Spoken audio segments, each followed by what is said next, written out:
गरीब गांव में सुनहरी दिवाली। जहां एक ओर शहरी लोगों की कदम सफलता के शिखर पर मौजूद है, वहीं आज भी ऐसे कई गांव हैं जो घनघोर गरीबी में जूझ रहे हैं। उसी में से एक नाम है रतनपुरा गांव का, जहां के निवासी अपना दुखदाई जीवन आज भी गरीब गुमटी में काट रहे हैं। बावजूद इसके उस गांव के निवासियों के बीच एक दूसरे के प्रति अपार स्नेह शुमार है।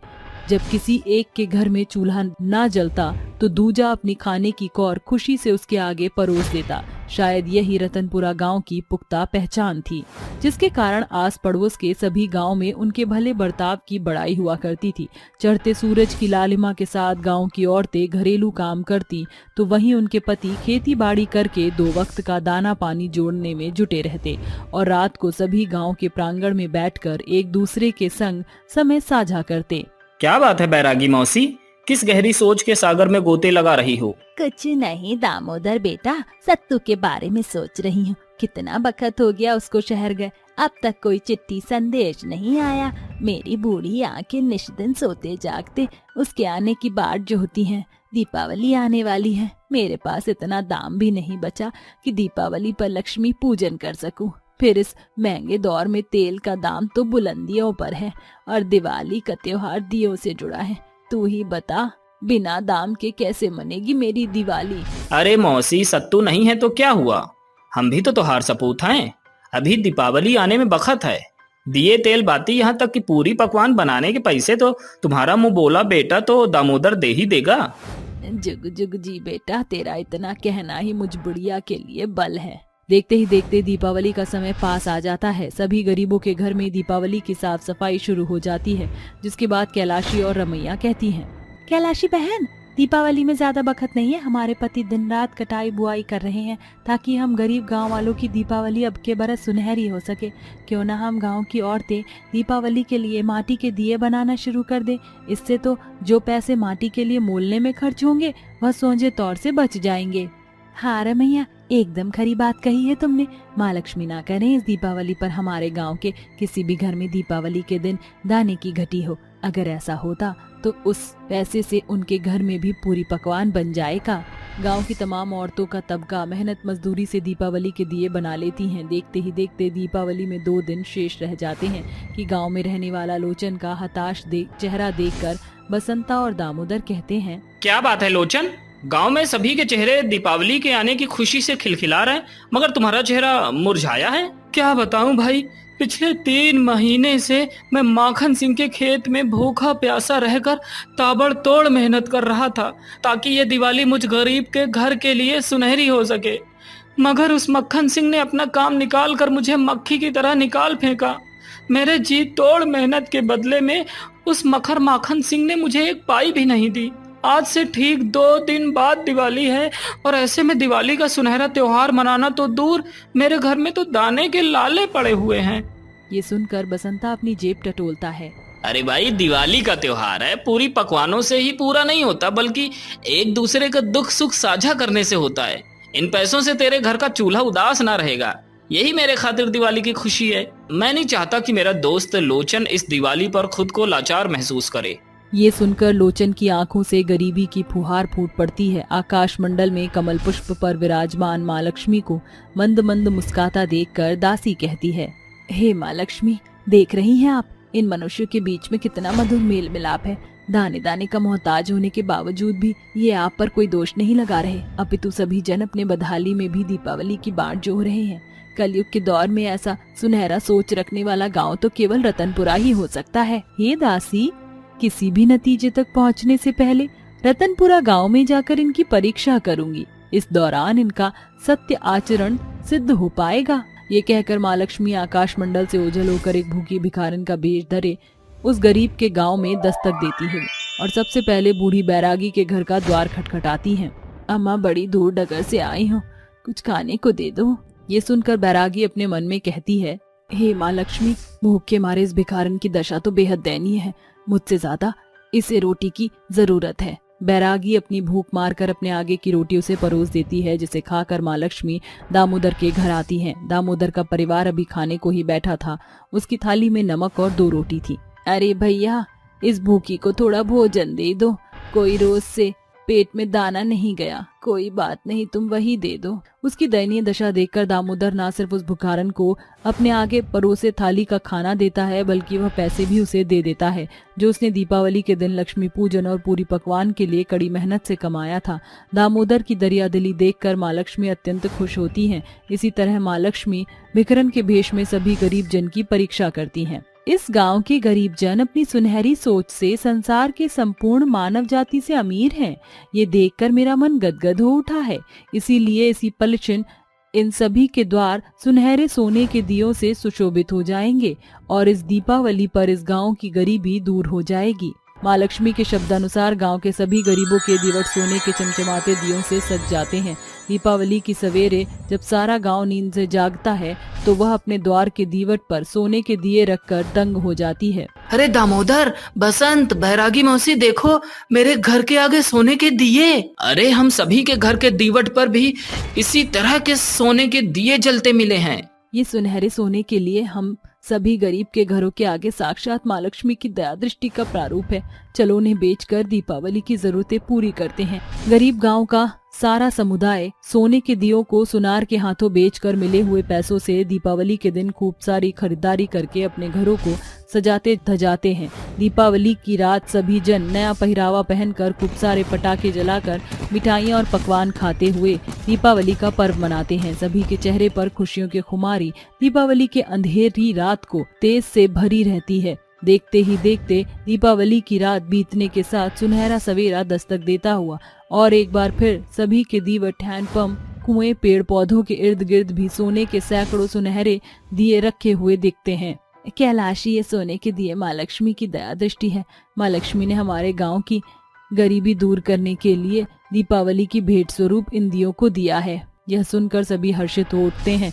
अब माँ लक्ष्मी के दया दृष्टि से उन सोने के दिए उस गरीब गांव को सुनहरा सुंदर आयाम दे रहे थे। सभी जन पुख्ता और तौर से समझ गए थे कि ये माँ लक्ष्मी की देन है। आज के दौर में रतनपुरा गांव की गरीबी समाप्त हो चुकी है। साथ ही सभी के गरीब गुमटी सुनहरे घरों में बदल चुके हैं। सास बहू का धनतेरस। माँ जी, धनतेरस का दिन आ रहा है। हमें उसके आने से पहले कई सारे दिए बनाकर रखने होंगे। हम दोनों दिए बेचकर कुछ पैसा कमा सकते हैं। अरे रूपा, तू बिल्कुल सही कहती है। धनतेरस से पहले लोग बहुत सारे दिए खरीदते हैं, लेकिन हम इतने सारे दिए बनाएंगे कैसे? आप चिंता मत कीजिए माँ जी, हम दोनों मिलकर दिए बना लेंगे। दोनों सास बहू दिन रात मेहनत करके कई सारे दिए बनाती हैं, जिसके बाद वो दोनों बाजार में जाकर धनतेरस से पहले ही उन दियों को बेचने लगती हैं। दिए ले लो, दिए, रंग बिरंगे दिए। आओ आओ भाई साहब, हमारे पास आकर हमारे हाथों के बने दिए खरीदो। ऐसे दिए आपने कहीं नहीं देखे होंगे, इतने सुंदर और इतने अच्छे डिजाइन वाले।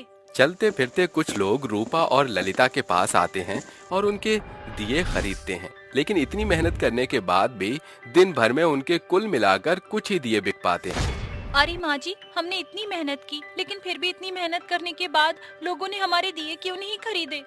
अरे बहू, तू इतनी जल्दी हार क्यों मानती है? देख, अभी तो हमने अपना काम शुरू ही किया है और अभी धनतेरस आने में भी थोड़ा सा समय है। तू चिंता मत कर, हमारे दिए बिक जाएंगे। वो दोनों सास बहू घर लौटने के बाद अपने पतियों के लिए खाना बनाती हैं और उन्हें खाना बनाकर खिलाती हैं, जिसके बाद वो दोनों रात के समय दिए बनाना शुरू कर देती हैं। रात भर मेहनत करने के बाद वो दिए बनाते बनाते वहीं सो जाती हैं। अगले दिन जैसे ही सवेरा होता है, दोनों सास बहू बने हुए दिए उठाकर उन्हें बाजार में बेचने के लिए चली जाती हैं। जैसे ही वो दोनों बाजार में पहुंचती हैं, उनकी ही तरह बाजार में और भी एक आदमी दिए बेचना शुरू कर देता है। अरे दिए ले लो, दिए, रंग बिरंगे दिए। अरे ये क्या माँ जी, जरा देखो, उन्हें उनके दिए तो सभी लोग खरीद रहे हैं। आखिर उन्होंने अपने दिए में ऐसा क्या किया है? अरे बहू, मैं एक काम करती हूँ, मैं घूमती हुई उधर की तरफ जाती हूँ और उस आदमी के दिए देखती हूँ।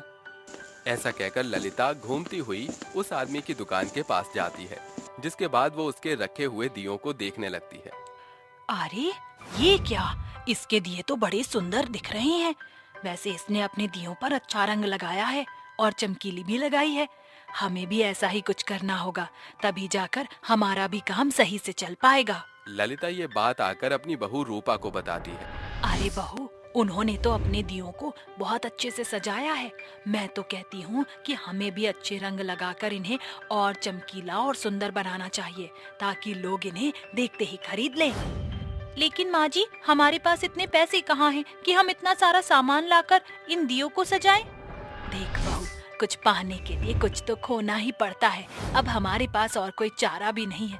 तू तो जानती ही है रमेश की तबीयत कितनी खराब है। अगर हमने दिए बेचकर काम नहीं किया तो हमारे पास पैसे नहीं आएंगे, और पैसे नहीं आए तो हम रमेश की दवाई कैसे लेकर आएंगे? रमेश रूपा का पति होता है, जो कई समय से बीमार पड़ा होता है। वो उसके इलाज के चलते अपने घर की कई सारी चीजें तो ऐसे ही लोगों को बेच देते हैं, लेकिन रमेश ठीक नहीं हो पा रहा था। फिर भी दोनों सास बहू रमेश को ठीक करने के लिए दिन रात मेहनत करती हैं, जिसके चलते रूपा अपने गले का सोने का मंगलसूत्र भी बेच देती है। जब मेरा पति ही ठीक नहीं है और अगर वही इस दुनिया में नहीं रह पाया तो इस मंगलसूत्र को मैं गले में टांग कर क्या करूंगी? इससे अच्छा है कि मैं इसे बेच दूं और उन पैसों को मैं अपने काम में लगाऊं। ऐसा सोचकर रूपा अपने सोने का मंगलसूत्र बेच देती है, जिसके बाद वो पैसों से दिए का सामान ले आती है और देखते ही देखते उनके सजे हुए दिए कुछ लोग खरीदना शुरू कर देते हैं। अब उनकी आमदनी थोड़ी अच्छी खासी आने लगती है। ये सब उस आदमी को बर्दाश्त नहीं होता और वो अपने मन ही मन सोचता है, हे भगवान, अब ये क्या नई मुसीबत है? मेरे होते हुए ये सास बहू मुझसे ज्यादा मुनाफा कैसे कमा सकती हैं? मुझे ये सब होने से रोकना होगा। मुझे कुछ तो ऐसा करना होगा कि इनके दिए बिक ही न पाए। वो आदमी मौका देखते ही उनके सजे हुए दियों को काले रंग से रंग देता है, जिससे उनके दिए बहुत ही बुरे और भद्दे दिखने लगते हैं। जैसे ही रूपा और ललिता दियों को देखती है तो वो बहुत दुखी हो जाती है।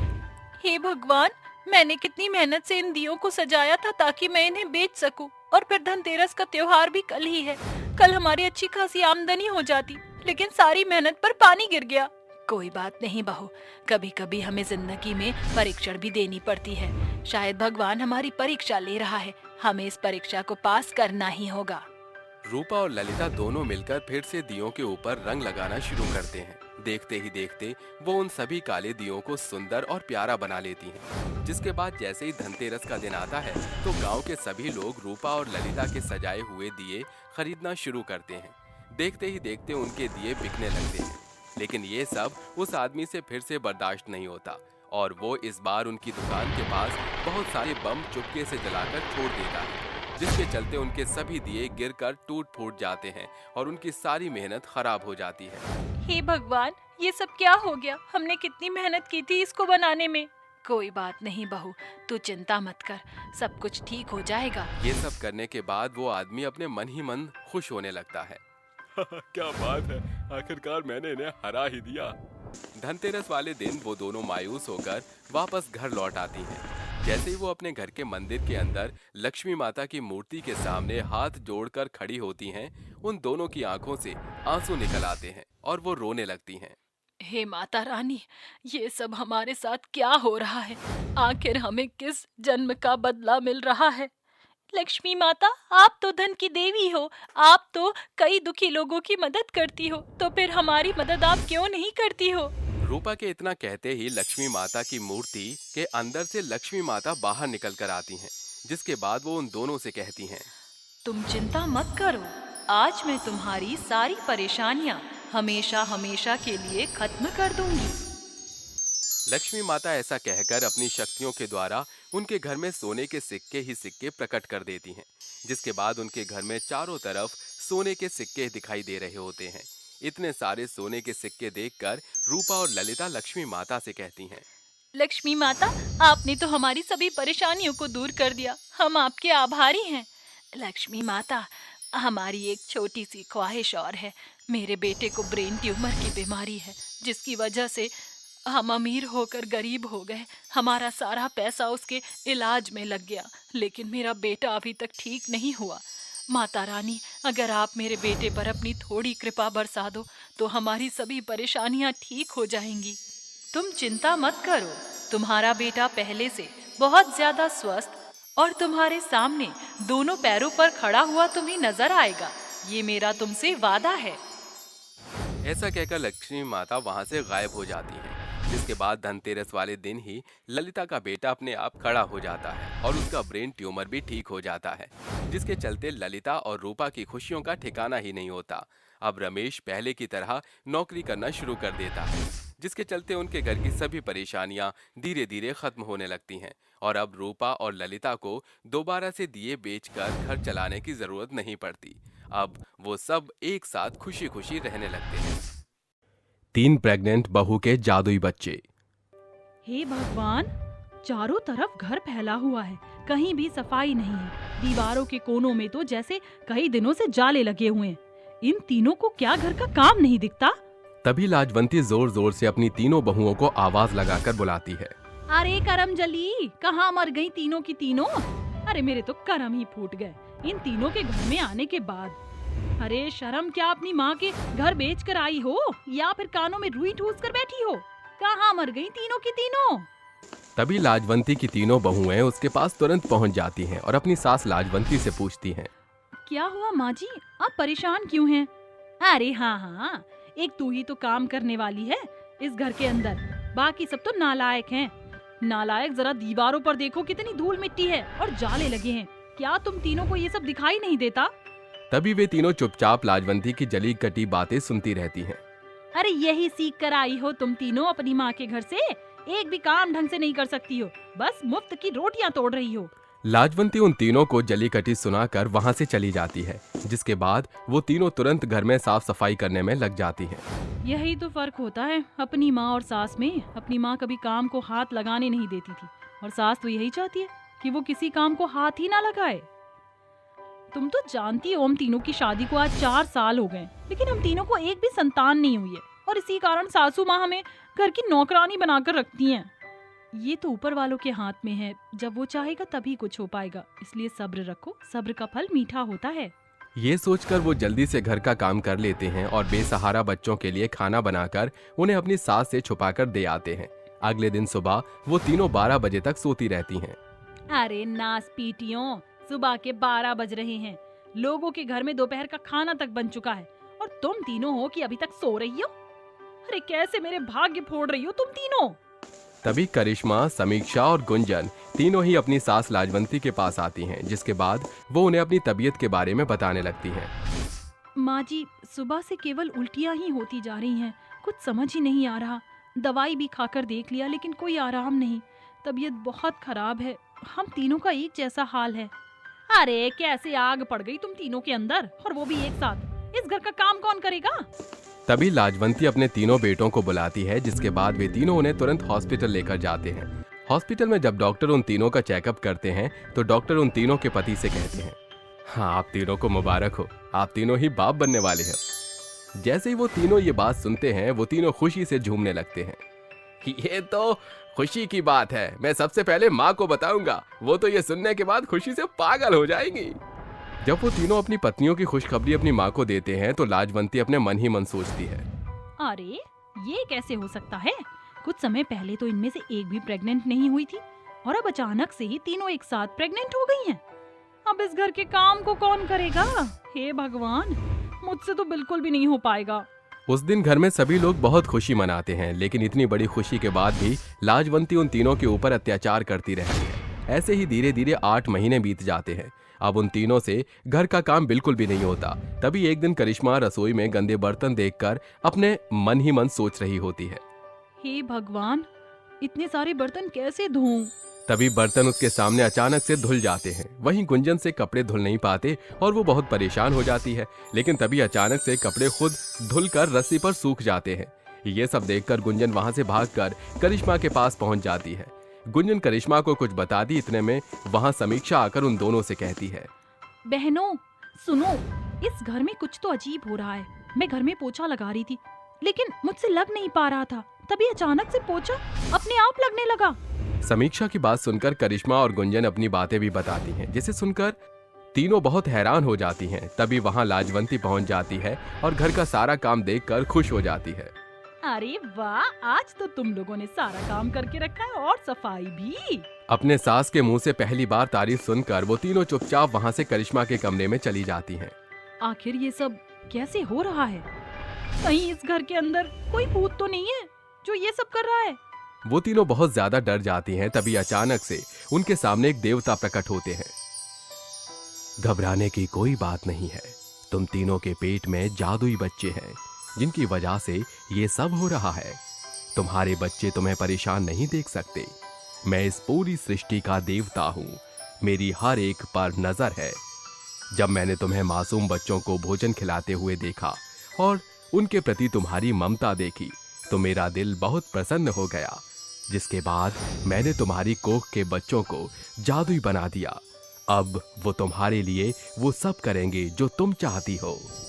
ये सुनकर वो तीनों बहुत खुश हो जाती हैं और खुशी से देवता का शुक्रिया अदा करती हैं। जिसके बाद देवता वहां से गायब हो जाते हैं और उनके जाने के बाद तीनों को पेट में बहुत तेज दर्द होने लगता है। जिसके बाद उन तीनों के पति उन तीनों को हॉस्पिटल लेकर जाते हैं। कुछ ही देर में वो तीनों अपने अपने बच्चों को जन्म दे देती हैं और जब वो अपने बच्चों को घर ले आती हैं तो वो तीनों बच्चे उनकी बहुत सहायता करने लगते हैं। वो जादू से घर के सारे काम कर देते हैं और जब उन्हें पैसों की जरूरत होती तो वो उन्हें सोना, हीरे और पैसे भी दे देते। एक दिन अचानक से लाजवंती की बहुत ज्यादा तबीयत खराब हो जाती है, जिसके बाद सभी लोग उन्हें हॉस्पिटल में एडमिट कर देते हैं। जैसे डॉक्टर उनका चेकअप करते हैं वो सबसे आकर कहते हैं, देखिए पेशेंट की हालत बहुत बुरी है, उन्हें कैंसर हो गया है। उनके इलाज में कम से कम 50 लाख तक का खर्चा आएगा। अगर तुम इतना पैसा जमा कर सकते हो तो पेशेंट बच सकता है। 50 लाख का नाम सुनते ही उन सभी के पैरों तले जमीन खिसक जाती है और वो रोने लगते हैं। तभी करिश्मा, गुंजन और समीक्षा अपने बच्चों से कहती हैं, देखो बच्चों, तुम्हारी दादी माँ बहुत बीमार हैं, हमें पैसों की जरूरत है। अगर समय पर उनका इलाज नहीं करवाया तो उनकी जान जा सकती है। हमारी मदद करो बच्चों, हमारी मदद करो। करिश्मा के ये कहते ही करिश्मा के बच्चे के माथे से एक रोशनी निकलती है और उस रोशनी से कई सारे हीरे निकलने लगते हैं। ऐसे ही गुंजन के बच्चे के माथे से जो रोशनी निकलती है उसके अंदर से सोना निकलने लगता है और समीक्षा के बच्चे के माथे से जो रोशनी निकलती है उसके अंदर से ढेर सारे पैसे निकलने लगते हैं। देखते ही देखते वहां हीरे, सोने और पैसों का ढेर लग जाता है। जिसके बाद वो सभी हीरे, सोना, पैसे उठाकर डॉक्टर को दे देते हैं। जिसके बाद लाजवंती का इलाज शुरू हो जाता है। इलाज चलने के कई घंटों बाद डॉक्टर जैसे ही आईसीयू से बाहर आते हैं वो सबसे आकर कहते हैं, चिंता करने की कोई बात नहीं है, तुम्हारी माँ कैंसर के खतरे से बाहर आ गई हैं। अब उन्हें कुछ नहीं होगा, लेकिन समय पर दवाई देते रहिए। ये कहकर डॉक्टर वहां से चले जाते हैं। जिसके बाद वो लाजवंती को वापस घर ले आते हैं। जब लाजवंती को जादुई बच्चों का सच पता चलता है तो वो अपनी तीनों बहुओं के साथ अत्याचार करना बंद कर देती है और उनके साथ खुशी खुशी रहने लगती है। डोली चुराने वाली सास बहू चुड़ैल। अरे ओ हरिया और धीनू, जरा देखो तो, दुल्हन को डोली में बिठाकर ये कहार कहाँ लापता है। विदाई की बेला हो चली है।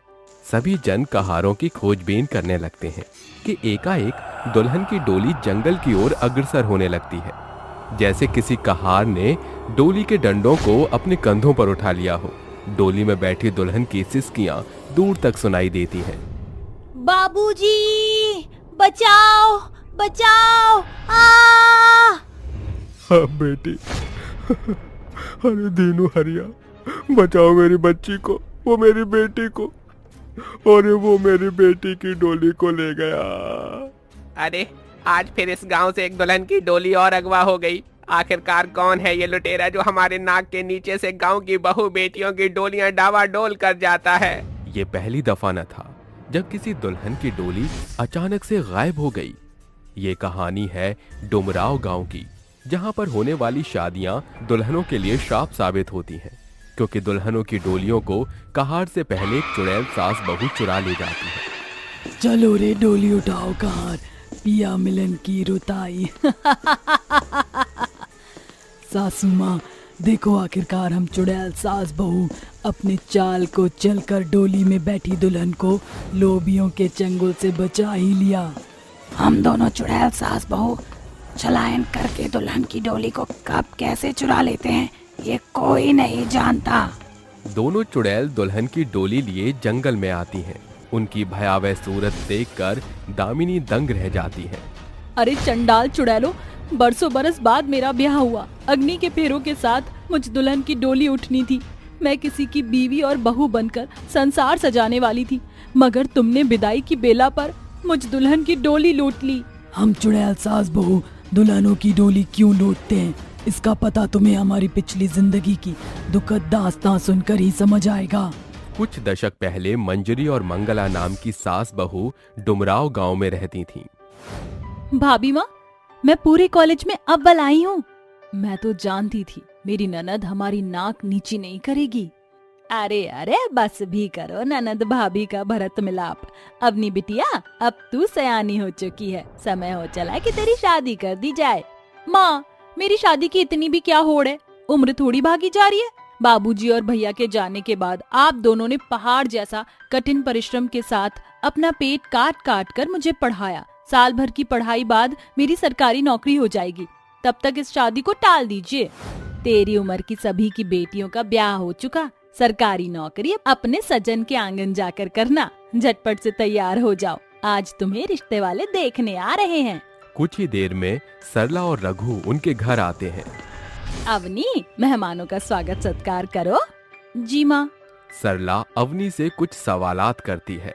बिटिया में तो आपके कोई खोट नहीं है, तो फिर आगे की बात बढ़ाई जाए। बेशक, लगे हाथ दाम दहेज की भी बात हो जाए। बारातियों का बेहतर स्वागत सत्कार, एक 4 चक्के की कार, 5-10 लाख दहेज और घर बार का सामान तो आप देंगे ही।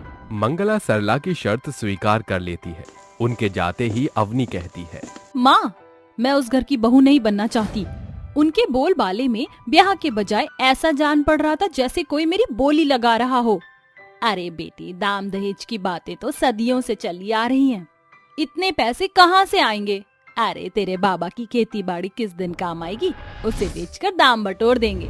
मेरे ब्याह के गहने भी तो मेरे किसी काम के नहीं बचे, उन्हें भी बेच देंगे। समय के साथ शादी का समारोह दस्तक देता है। सारा घर आंगन फूलों और लड़ियों से सजा धजा होता है। ठहरिए समधन जी, पहले सरला दहेज और दाम के दर्शन करेगी, तभी पढ़े जाएंगे ये शादी के मंत्र। शर्त के मुताबिक दहेज और दाम दोनों आपके सामने हैं। कुछ ही देर में शादी संपन्न हो जाती है। दोनों सास बहू अवनी को डोली में बैठाते हैं। नए जीवन की सैकड़ों शुभकामनाएं दुल्हन। एक सप्ताह बाद। अभी हमारी शादी को सप्ताह भर भी ना हुआ। अरे ओ अवनी, मेरे लिए अपनी माँ से 5 लाख रुपए मांग। माँ और भाभी 5 लाख की रकम कहाँ से जुटा पाएंगी? अपने पति के लिए 5 लाख रुपए मांगना तुझे भारी पड़ रहा है? तो फिर तेरा पेट भरना भी मेरे लिए पहाड़ बन गया है। चल भाग यहाँ से। अवनी रोते बिलखते अपने घर लौटती है। अवनी, ये क्या हुलिया बना रखा है? तुम्हारी आंखें इतनी लाल क्यों हैं? क्या बताऊं भाभी, शादी के पहले दिन से मेरी सास मेरे संग सताव कर रही है। कहती है कि तुझसे बेहतर दाम दहेज तो मुझे फलाना से मिल रहे थे। आज इन्होंने भी 5 लाख की मांग की और मैंने मनाही दिखाई तो मुझे घर से खदेड़ दिया।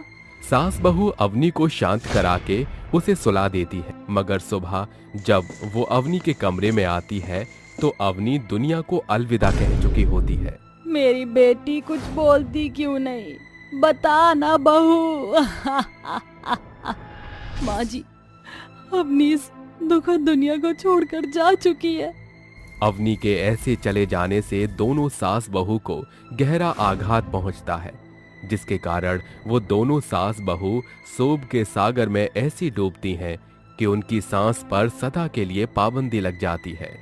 और चुड़ैल बनकर हम दुल्हनों की डोलियां लूटकर उन्हें दहेज के लोभियों से बचाते फिर रहे हैं। दोनों सास बहू अपनी आप बीती बता ही रही होती हैं कि उनके कान में गीतों की गूंज सुनाई पड़ती है। लगता है बहू दूल्हे की बारात गुजर रही है। चलिए माँ जी। दोनों चुड़ैल उड़कर बारात के बीच शुमार होकर दुल्हन के दहलीज पर पहुंचती हैं, जहां बिरजू दूल्हे की मां कमला और योगेश का स्वागत करता है। अरे पधारिए समधन जी, पधारिए। अरे स्वागत सत्कार का स्वयं रचाना बंद करें, दाम दहेज दिखाइए तभी फेरे पड़ेंगे। समधन जी, ये रहा दहेज का सामान और ये दाम। ये भी दहेज के लोभी हैं। हमें इस दुल्हन की डोली को भी बाकियों की नाई चुराना होगा, मगर उससे पहले हमें इन्हें सबक तो सिखाना पड़ेगा। जैसे ही दूल्हा मंडप में बैठी दुल्हन के बगल में बैठता है, दोनों चुड़ैल अपनी फूंक से मंडप की अग्नि को बुझा देती हैं। बहुत को मेरी बंद बुद्धि चुड़ैल बहू, हम दोनों ने अग्नि बुझाकर इस दुल्हन को इन दान दहेज के लोभियों की बहू बनने पर पाबंदी लगा दी। ये कैसा अपशगुन है? मंडप की अग्नि बुझ गई। अरे ओ पंडित, पोती पतरे को ही निहारते रहेंगे कि आग जलाएं? लगता है ये ऐसे नहीं मानने वाली। इस क्रूर कमला को मंगला चुड़ैल मजा चखाएगी। एक और मंगला चुड़ैल कमला पर दहेज का सामान एकाएक बरसाती है और मंजरी चुड़ैल अपनी फूंक से हाहाकार मचा देती है। शादी का माहौल पूरी तरह भयावह हो जाता है। चारों ओर अफरा तफरी मच जाती है। कहार भी डोली छोड़कर भाग जाते हैं। अरे बिरजू भाई, तुम्हारी बेटी को जरूर चुड़ैल के चंगुल ने घेरा है। मैं अपने बेटे का ब्याह करके इस बला के बहू नहीं बनाना चाहती। ये अपना दाम दहेज भी रखो। कमला अपने बेटे के साथ वहाँ से 9-2-11 हो जाती है। तभी चुड़ैल दुल्हन की डोली में सवार करके डोलियों की डंडियां उठाए उड़ने लगती है। बाबूजी, बचाओ मुझे। अरे अरे देखो, अरे तुम जो कोई भी हो मेरे सामने आओ। चुड़ैल डोली और दुल्हन के साथ बिरजू को दिखाई देती है। अरे क्या मिला तुम दोनों को इस गरीब की बेटी का ब्याह रोक कर? किसी भी नतीजे पर पहुंचने से पहले हमारी दुखद दास्तां सुन लो। दोनों सास बहू रोते बिलखते बिरजू को सारी आप बीती सुनाती है। इसी तरह सैकड़ों अरमानों की पत्ती बंधे हमारी अपनी दुल्हन बनकर डोली में गई तो मगर मेरी बेटी की डोली अर्थी में बदल गई। इसलिए अपनी बेटी का ब्याह उससे करना जो दाम दहेज के लिए लोभी ना हो। तुम चुड़ैल सास बहू का शुक्रिया। अरे तुमने मेरी बेटियों को लोभियों के चंगुल से बचा लिया, वरना ये शादी मेरी बेटी के भावी भविष्य के लिए श्राप बन जाती। दोनों चुड़ैल वहां से ओझल हो जाती हैं। मगर जब कभी शादी में उन्हें दान दहेज के लोभी दिखाई देते तो वो दुल्हनों को डोली पर डेरा डालकर उन्हें ले जाया करती थी। भूतिया गांव। ये कहानी कुलधारा गांव के एक ऐसे शापित गांव की है जहां रात में तो क्या, लोग वहां दिन के समय में भी जाने के नाम से थर थर कांपने लगते थे।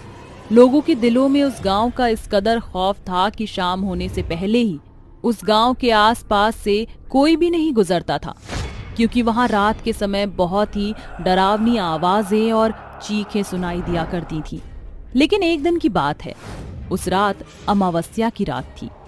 इसके साथ ही बहुत तेज हवाएं चल रही होती हैं। उसी रात 3 दोस्त कुलधारा गांव में घूमने के लिए आते हैं। उन्हें घूमते घूमते शाम हो जाती है और वह उसी श्रापित गांव के पास वाले ही होटल में रुक जाते हैं और आपस में बात करने लगते हैं। तभी राहुल बोलता है, यार सुमित, ये गांव कितना सुंदर है ना। मैं तो यहाँ पर बहुत खुश हूँ। हाँ यार राहुल, मुझे भी यहाँ पर बहुत अच्छा लग रहा है। लेकिन ये वैभव कहाँ चला गया? वो तो अभी यही खड़ा था। इसी बीच वैभव वहां पर आ जाता है और उनसे कहता है, मैं यहाँ हूँ दोस्तों। वो मैं जरा वॉशरूम फ्रेश होने चला गया था। गांव में पूरे दिन घूमकर मैं बहुत ज्यादा थक गया हूँ और अब मुझे बहुत तेज नींद आ रही है। चलो यार, चलकर सो जाते हैं। हाँ चलो सो जाते हैं, फिर सुबह हमें शहर वापस भी तो जाना है। जिसके बाद वह तीनों अपने अपने कमरे में सोने चले जाते हैं कि तभी अचानक से वैभव की आंख खुलती है और वह अपने कमरे की खिड़की से बाहर की ओर देखने लगता है। तभी उसे दिखता है कि उस होटल के सामने वाले गांव से उसे कोई आवाज दे रहा है, वैभव यहाँ आओ, मेरे पास आओ। वैभव मन ही मन सोचता है कि इतनी रात में कौन उसे आवाज दे रहा है, कहीं वो मेरे दोस्त तो नहीं है। जिसके बाद वह अपने कमरे से निकलकर उस गांव की तरफ जाने लगता है। वैभव आवाज का पीछा करते करते उस श्रापित गांव में घुस जाता है। तभी उसे कुछ ऐसा दिखता है जिसे देख वह बहुत डर जाता है और डरते डरते बोलता है, कौन हो तुम? नादान इंसान, तू मेरे ही गांव में आकर मुझसे पूछ रहा है कि कौन हूँ? मैं तेरी मौत हूँ और अब मैं तुझे मारने वाली हूँ। मुझे छोड़ दो, मैंने तुम्हारा क्या बिगाड़ा है? मुझे मत मारो, जाने दो मुझे। लेकिन चुड़ैल वैभव की एक भी नहीं सुनती और उसे मार देती है, जिसके बाद वैभव भी मरकर भूत बन जाता है।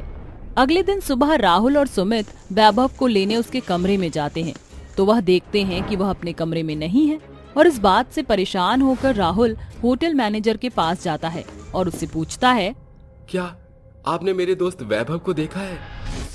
हाँ साहब, वो आपके दोस्त रात को ही होटल के सामने वाले गांव में गए हैं।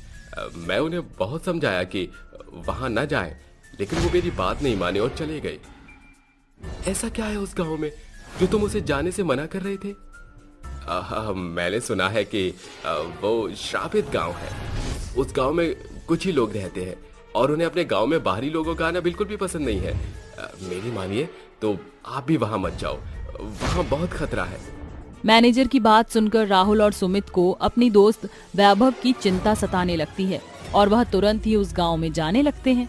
तभी सुमित राहुल से बोलता है, यार राहुल, मुझे उस मैनेजर की बात सुनकर थोड़ा डर लग रहा है। क्या हमें गांव में जाना चाहिए? तू डर क्यों रहा है? मैं हूं ना तेरे साथ। जिसके बाद वह दोनों उस गांव की तरफ जाने लगते हैं। उन्हें गांव पहुंचने में शाम हो जाती है। वह दोनों जैसे ही गांव के अंदर घुसने वाले होते हैं कि उसी वक्त उन्हें एक बूढ़ी औरत मिलती है और वो उनसे कहती है, बेटा तुम लोग कौन हो और यहाँ इस गांव में क्या कर रहे हो? हम शहर से यहाँ घूमने आए थे, लेकिन कल रात हमारा एक दोस्त इस गांव में चला आया है। अब हम उसको ही लेने आए हैं यहाँ। लेकिन बेटा तुम्हें यहाँ नहीं आना चाहिए था, तुम लोग यहाँ से वापस लौट जाओ। इतना बोलकर बूढ़ी औरत वहाँ से चली जाती है, लेकिन वो लोग उस बूढ़ी औरत की बात नहीं मानते और उस गांव में घुस जाते हैं। और जैसे ही राहुल और सुमित उस गांव में घुसते हैं तो रात और गहरी हो जाती है और अचानक से तेज आंधियां चलने लगती हैं और उसी आंधी में से एक चुड़ैल प्रकट होती है और चुड़ैल हंसते हुए बोलती है, तुझे अपनी जिंदगी से प्यार नहीं था क्या, जो तू भी इस गांव में आ गया? अब मैं तुझे भी मार कर तेरा रक्त पी जाऊंगी। चुड़ैल की बातें सुनकर राहुल और सुमित बहुत डर जाते हैं और वहाँ से भागने लगते हैं। लेकिन तभी सुमित को चुड़ैल पकड़ लेती है और इसी पल का फायदा उठाकर राहुल वहाँ से भाग जाता है और भागते भागते वह एक जंगल में पहुँच जाता है कि तभी उसे वहाँ पर एक तांत्रिक बाबा दिखते हैं और वो उनके पास जाकर रुक जाता है और उनसे कहता है, बाबा बाबा मेरी मदद करो, मेरी जान बचा लो। तभी तांत्रिक बाबा उससे पूछते हैं, क्या हुआ बेटा तुम्हें? तुम इतना घबराए हुए क्यों हो? बाबा उस गांव में जो चुड़ैल है ना, वो मुझे मार देना चाहती है। उन्होंने मेरे दोस्त को भी मार दिया और मेरा दूसरा दोस्त उनके कब्जे में है। आप मेरी मदद करो और मेरी और मेरे दोस्त की जान बचा लो बाबा। तुम घबराओ मत बेटा, मैं तुम्हारी मदद करता हूँ, लेकिन इससे पहले तुम ये रुद्राक्ष की माला अपने गले में पहन लो। इससे तुम सुरक्षित रहोगे और चुड़ैल तुम पर हमला नहीं कर सकेगी। जिसके बाद राहुल और तांत्रिक बाबा दोनों उस गांव में जाते हैं और देखते हैं कि चुड़ैल उसके दोस्त को मारने वाली ही होती है कि तभी बाबा उस चुड़ैल पर अभिमंत्रित भभूति फेंक देते हैं, जिससे वह उनके वश में आ जाती है। तभी बाबा उससे पूछते हैं, क्यों तू इन लोगों को मार रही है? क्या बिगाड़ा है इन्होंने तेरा? तांत्रिक तू मेरे मामले में मत पड़, तेरी भलाई इसी में है कि तू यहाँ से चला जा। तू मुझे चुनौती दे रही है? शायद तू जानती नहीं कि मैं कौन हूँ। रुक, तुझे अभी सबक सिखाता हूँ। जिसके बाद बाबा मंत्र पढ़ने लगते हैं, ओम ह्रीं क्लीं चामुंडाय विचे। और मंत्र पढ़कर उसके ऊपर पवित्र गंगा जल छिड़क देते हैं, जिससे वह जलने लगती है और तांत्रिक बाबा से कहती है, रुक तांत्रिक, मैं तुझे सब बताती हूँ। ये कहानी कई साल पहले की है। मैं इसी गांव में ही रहा करती थी। एक दिन मैं जंगल में लकड़ी काटकर अपने घर लौट रही थी कि तभी रास्ते में मुझे कुछ शहरी लोग दिखते हैं, जिन्हें देखकर मैं डर जाती हूँ और वहाँ से जाने लगती हूँ कि तभी उन चारों में से एक आदमी मेरा हाथ पकड़ लेता है और मुझसे बदतमीजी करने लगता है और मुझे जबरदस्ती उठाकर एक झोपड़ी में ले जाता है, जहाँ वो चारों मिलकर मेरे साथ बहुत गलत करते हैं और मुझे मारकर मेरी लाश को वहीं छोड़ देते हैं। तभी मरते हुए मैं ये कहती थी कि बेशक आज तुम लोग भाग रहे हो, लेकिन मैं ये श्राप देती हूँ कि आज के बाद इस गांव में बाहर से आने वाला कोई भी यात्री यहाँ से जिंदा लौट कर नहीं जाएगा। सुन चुड़ैल, सभी मनुष्य एक जैसे नहीं होते और तूने बदले की भावना में आकर बहुत से लोगों को मार दिया है। अब तू ये सब खत्म कर दे और इस गांव को छोड़कर चली जा। नहीं, मैं नहीं जाऊंगी। तेरे जैसे कई तांत्रिकों को मैंने देखा है। तू मेरा कुछ नहीं बिगाड़ सकता। तू मेरी शक्तियों के आगे कुछ भी नहीं है। ये सुन तांत्रिक बाबा को बहुत गुस्सा आ जाता है, जिसके बाद वह शिवजी का त्रिशूल उठाते हैं और उस चुड़ैल के आर पार कर देते हैं, जिससे वह वहीं जलकर भस्म हो जाती है। इसके साथ ही वह गांव श्राप मुक्त हो जाता है।